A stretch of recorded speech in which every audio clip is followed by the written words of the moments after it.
what I think needs to happen immediately. The DOJ needs to move to unseal the grand jury testimony. I think that we need to see a press conference from the Attorney General, Pam Bondi, Deputy Attorney General Todd Blanche, Kash Patel, and also Dan Bongino. And finally, we need to try to get to the bottom of something with the Ghislaine Maxwell, Alexander Acosta, figure out that whole intel question and get to the bottom of that. Congress are actively being blackmailed. The Epstein playbook is being used on a daily basis. Jeffrey Epstein was not a financier.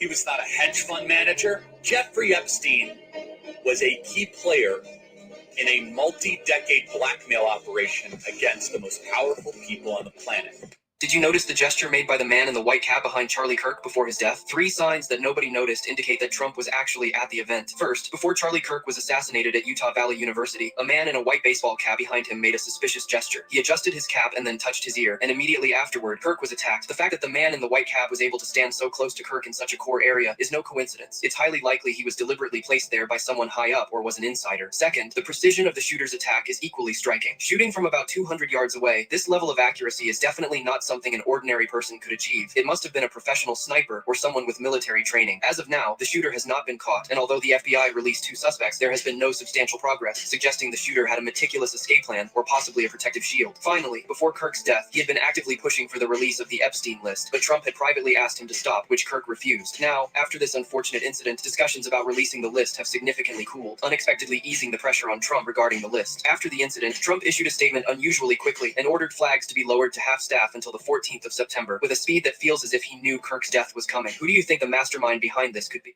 I'm going to say this. Democrats own what happened today. I am devastated. My kids have called panicking. Probably all the kids of every conservative in the country called panicking. Just because you speak your mind on an issue doesn't mean you get shot. By that logic, do Republicans own the shooting of the 2 Democratic lawmakers in Minnesota? Political, isn't this on both sides? Are you kidding me? No, I'm asking. We don't know what condition Charlie Kirk is in right now. Some raging leftist lunatic put a bullet through his neck, and you want to talk about Republicans right now? No. No, I'm asking no, not at all. You said the Democrats. No, this is on. Democrats own this. But isn't there a problem with political violence across the spectrum? Yeah, we're talking about Charlie Kirk right now. That's the subject of this that we're talking about right now. Democrats own this 100%. For years, those on the radical left have compared wonderful Americans like Charlie to Nazis and the world's worst mass murderers and criminals. This kind of rhetoric is directly responsible for the terrorism that we're seeing in our country today, and it must stop right now. My administration will find each and every one of those who contributed to this atrocity and to other political violence, including the organizations that fund it and support it, as well as those who go after our judges, law enforcement officials, and everyone else who brings order to our country. From the attack on my life in Butler, Pennsylvania last year, which killed a husband and father, to the attacks on ICE agents, to the vicious murder of a healthcare executive in the streets of New York, to the shooting of House Majority Leader Steve Scalise and 3 others, radical left political violence has hurt too many innocent people and taken too many lives. Tonight, I ask all Americans to commit themselves to the American values for which Charlie Kirk lived and died, the values of free speech, citizenship, the rule of law, and the patriotic devotion and love of God. All right. Good morning, good afternoon, and good evening. And welcome to another edition of the Kennetic Hour in Minutes. And make sure you subscribe. Make sure you subscribe and tell everyone that you know to tune into the Kennetic Hour. Tell everyone that you know to tune into the Kennetic Hour. I'm always appreciative when people tune in just to hear my opinions about a variety of subject matters. a variety of subject matters that have to do with the life journey and all that comes with it, the grand buffet that is life. Uh, Whether you think it's positive or not so positive, um, whether you think it's very light or very dark, um, I do the best that I can to just bring you some things to consider. That's all, just some things to consider. Um, as you all know by now, because it's pretty much been um, a worldwide announcement, and I'm gonna put his face on the screen here, so we all can see, um, because we all know that this man right here was assassinated. Um, he was assassinated on. It's been 2 days now.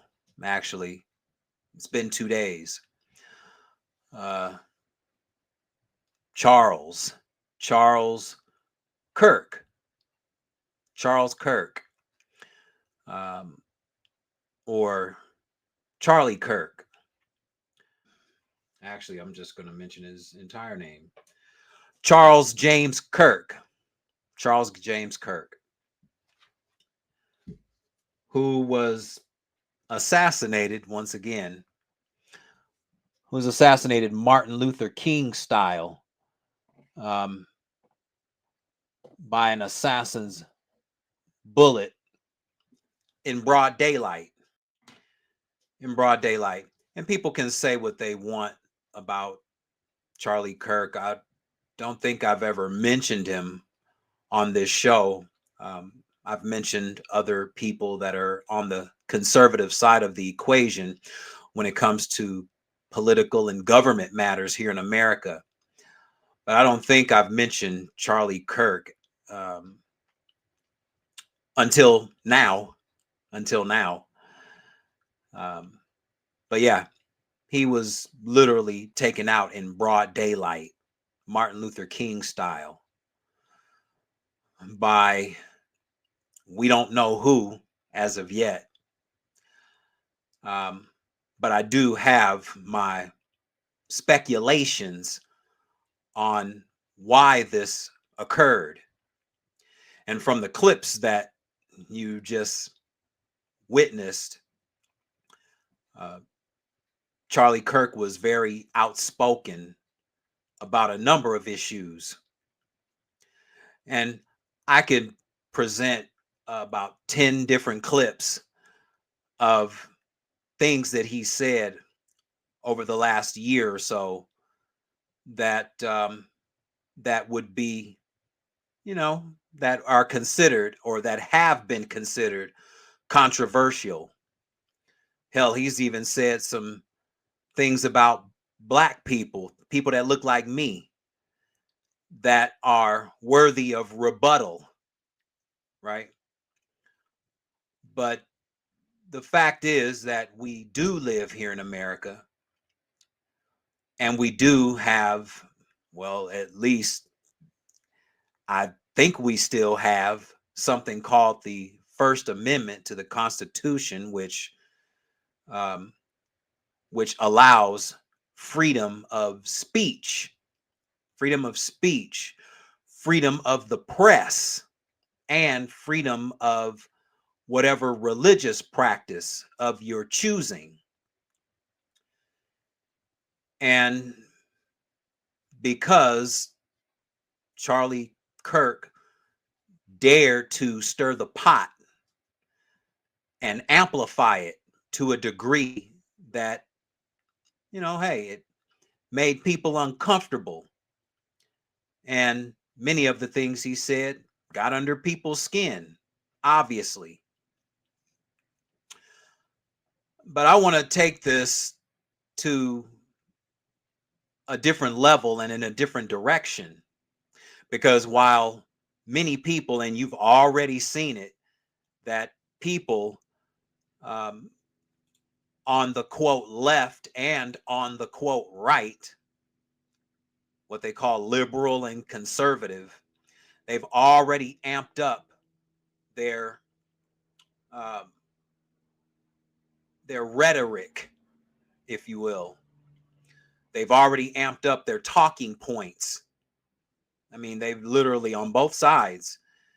Um, but I want to focus on some things while others are literally talking about Charlie Kirk, and some people are speaking on how, um, they don't have any empathy or sympathy for the fact that, he pretty much died in front of 1,000 people at uh, Utah Valley University.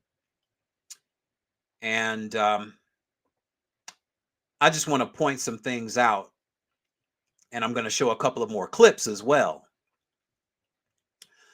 The first thing, and before I start, I just want to say, good, no matter what you think and feel about Charlie Kirk, the fact of the matter is that he was a father, and he was a husband, and he had 2 young children, and the 2 young children, and both of them aren't going to have any real memories of their father, especially the youngest one.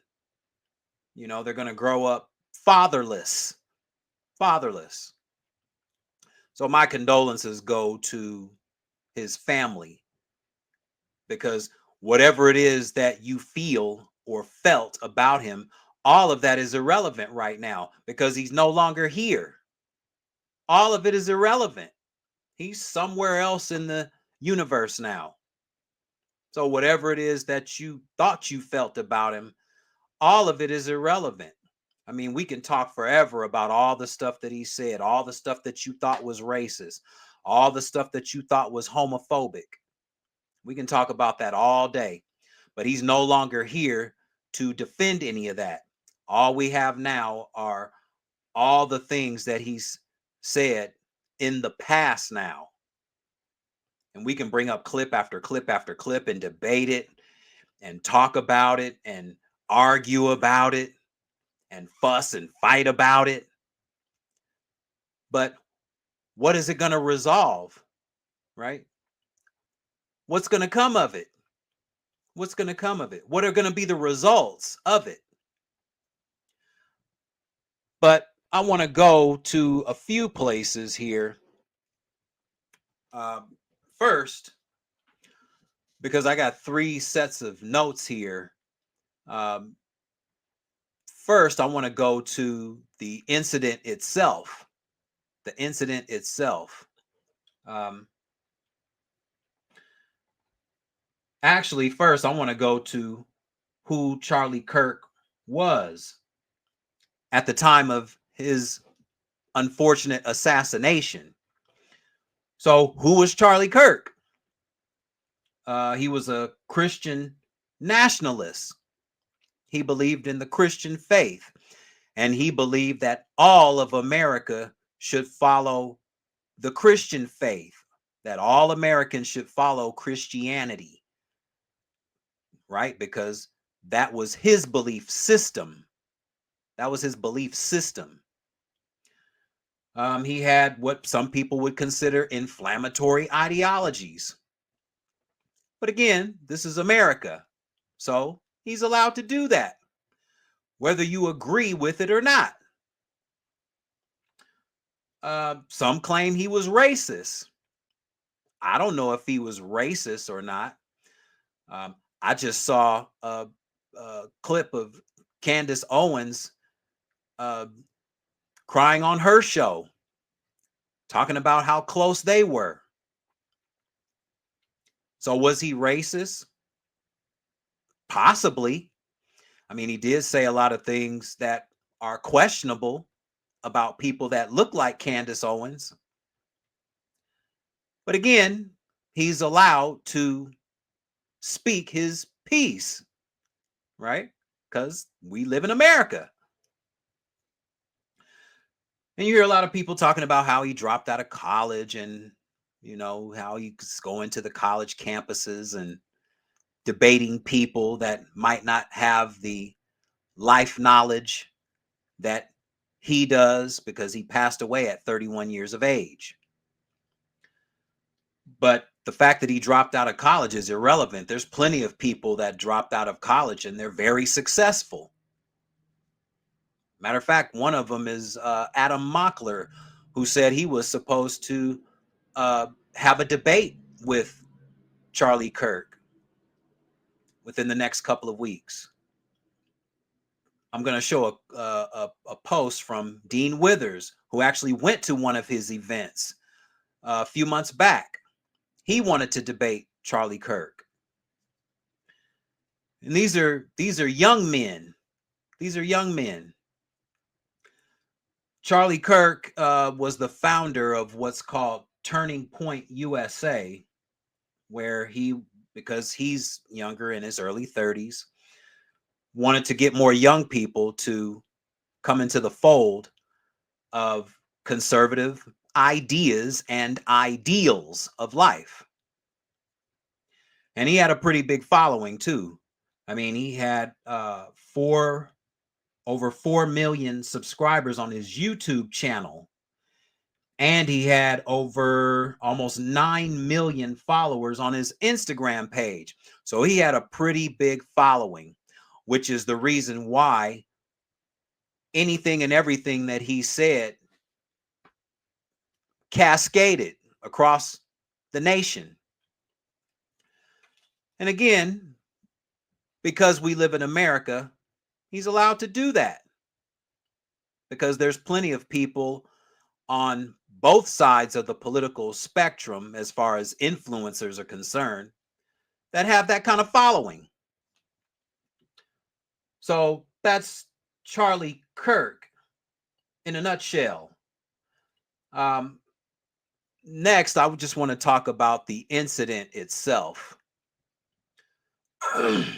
because it's pretty peculiar that the event transpired as it did.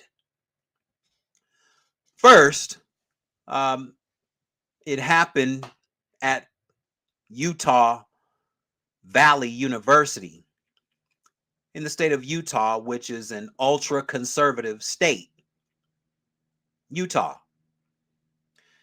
And because of the question that was asked just seconds before his assassination, and anyone can go back, because I'm not going to show the clip of the incident, but anyone that wants to go back, I mean, it's still all over the internet. So for anyone that wants to go back, they can go back and check the dialogue that occurred before the gunshots rang out. So the audience member, or whoever it was that stepped up to the microphone, had the question, or he had two questions, actually, two questions. First question was, how many transgender Americans have been mass shooters over the last 10 years? Charlie Kirk said, too many. That was his answer. And so the participant that was at the microphone said, in America, it's 5, meaning 5 transgender mass shooters over a 10-year period. So he said, in America, it's 5. And 5 is a lot, right? I'm going to give you some credit. And then the second question that he asked was, do you know how many mass shooters there have been in America over the last 10 years? Just mass shooters in general. Do you know how many mass shooters have been in America over the last 10 years? Charlie Kirk's response is, counting or not counting gang violence, right? And as soon as he said that, and you saw the clip at the beginning of the show where they had this man doing these hand gestures. We don't know who the man was in the white t-shirt, the man that pulled his hat down, gave these signals. Because as soon as Charlie Kirk gave his answer, that's when the shot rang out. Now we call it the shot heard around the nation, because it was one shot that took him out, just like Martin Luther King, through the neck, because that's how Martin Luther King was assassinated back in 1968. Single shot to the neck. And so the timing was pretty impeccable. The timing, not only the timing, but the precision was impeccable. The precision of the shot. So, and then you had, and the assassin hasn't been found. They had two people, but both of them have been let go. And you have the Utah governor and law enforcement saying that they have a person in question. And that was on the day of. But now it's 2 days later. And now there is no suspect as of right now, as I'm speaking, or no suspect that's been brought to the forefront. So what do we have here? As of right now, it looks like a well calculated and well orchestrated hit. Well orchestrated and well calculated and premeditated as well. Premeditated. Because it happened so perfectly. Again, everything was impeccable. So, and this happened right before the anniversary of 9/11. And also on the same day, you had a school shooting incident in Denver, Colorado at Evergreen High School, where 2 students were injured and the shooter took himself out. The shooter took himself out. And so we have all of these incidents that are occurring when it comes to, quote, gun violence. Also, as we saw Nancy Mace, Congresswoman Nancy Mace, using this language that's being thrown around so much from conservative representatives, or what they call Republican representatives, calling Democrats radical leftist lunatics, right? That's been the language. And then the reporter asked her about the equality of, these incidents that keep occurring here within government. Because you had one, and we can go back to Donald's first term, right? We can go back to Donald's first term. Remember when there was an assassination attempt on Michigan Governor Gretchen Whitmer? Remember that? And then just a couple of months back, you had Minnesota House Speaker Emerita Melissa Hortman and her husband were assassinated in their home in June of this year. And Minnesota Senator was wounded, John Hoffman, and his wife Yvette. And the Donald had absolutely nothing to say about that incident. Nothing. No condolences. No no sympathy, no empathy, no condolences to their families. No. The only thing he said was he blamed the governor of Minnesota, Tim Walz. That's what he did. Play the blame game and finger pointing. Then you had Pennsylvania Governor Josh Shapiro in April of this year. And they set his house on fire with his family in it, right? Again, political violence seems to be becoming such the norm here in America. And what's the psychology behind all of this? Why is all this happening? I mean, school shootings, more and more school shootings, more and more attempts on political figures' lives. Whether you're on the quote right or left, whether you're on the quote conservative or what they call liberal or progressive.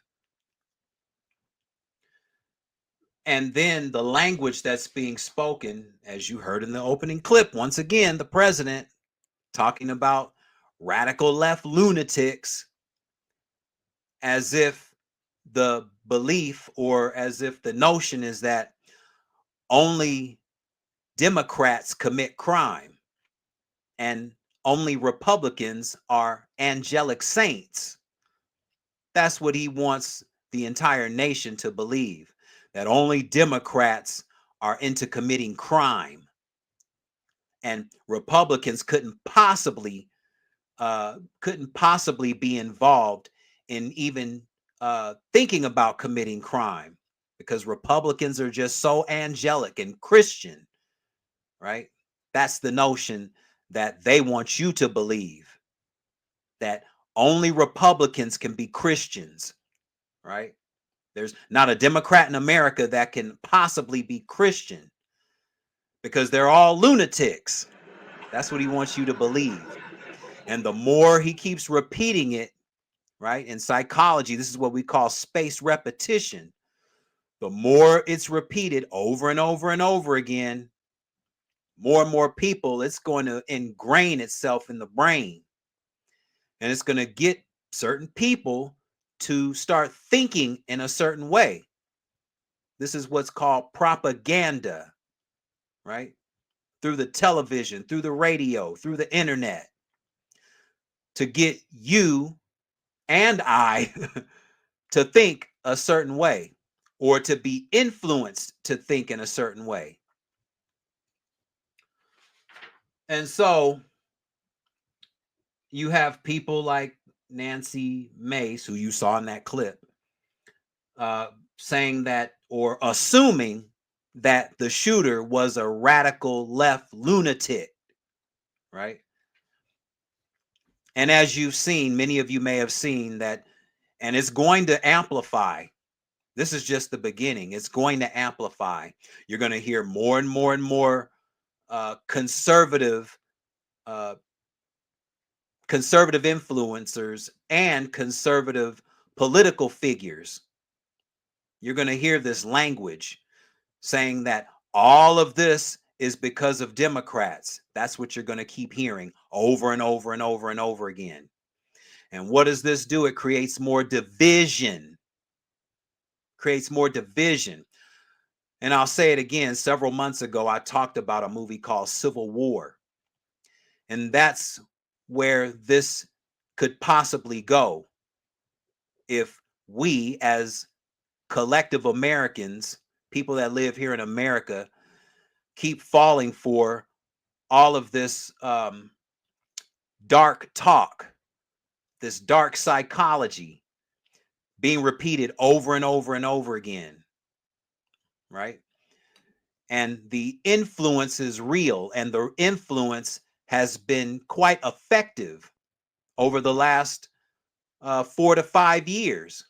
It's been pretty effective, obviously, because we see what's happening here in America.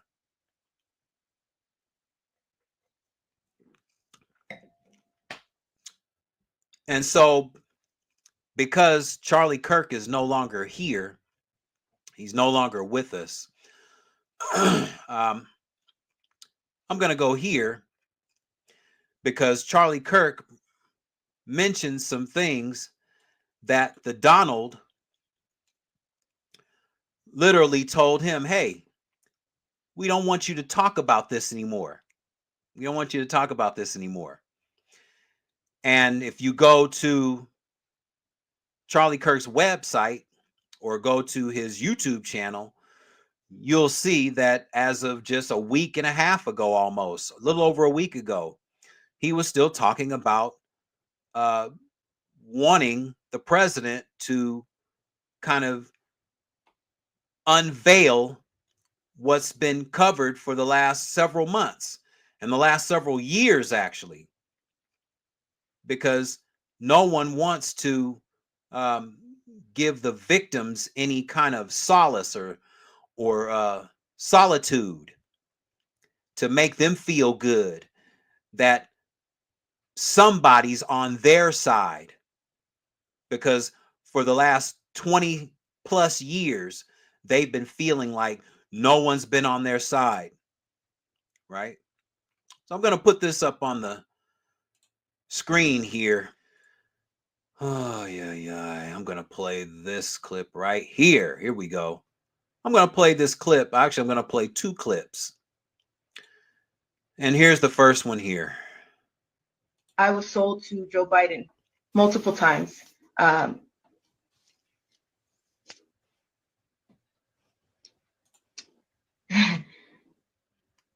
I went from the Buckingham Palace to under the Getty Museum in Los Angeles, and everybody is so worried about the elite, and we could give those names of Barack Obama, Joe Biden. We know about Michelle Obama, that's a man. We know about Too Short. We know about Akon and Steven Tyler, and we can give those names all day, and everybody is so worried about that. But what you should be worried about is the people that are in between, the people that go as low as your grave diggers. I was trafficked to people within my schools. I was trafficked in underground tunnels that link under your schools, through your cemeteries, under your amusement parks, through Universal Studios, and into Hollywood elite homes all over the place, all over the world. So the names that you just mentioned, Barack Obama, Steven Tyler, Joe Biden, Michelle Obama, have you had personal sexual experiences with these people? Yes. These people participated in sex abuse firsthand with you? Yes. Can you tell that story? Because that's important for people to understand and to know. And to this point, I don't think a national platform has given you the opportunity to say those things. No, because everybody is complicit. It is covered up by your local FBI. It is covered up by your local police department.